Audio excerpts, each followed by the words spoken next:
美国职棒大联盟波士顿红袜队长佩卓亚今天脱离伤兵名单，为腾出空间，球团将台湾野手林子伟下放小联盟3A。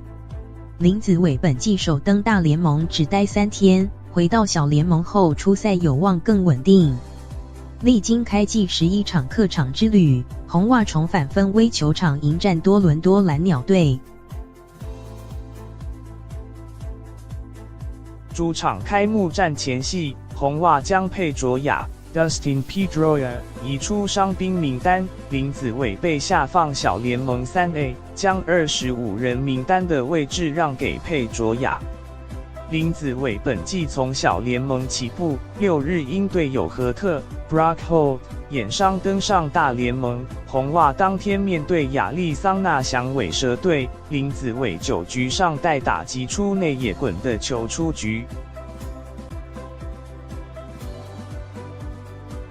隔天比赛5局上，林子伟原有机会接替投手打击，但因前一名打者出局，红袜接着在后半局换投，林子伟最终为替补上阵。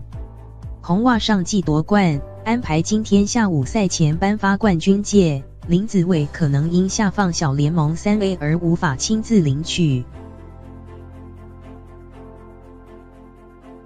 林子伟前2季在大联盟与小联盟间频繁升降，今年是红袜有权无限制下放林子伟的最后一季。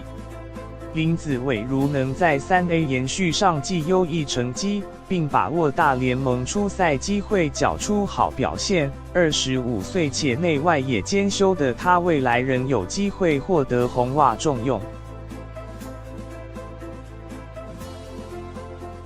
35岁的佩卓亚曾是红袜当家2垒手，近年饱受膝伤困扰，上季仅在大联盟出赛3场。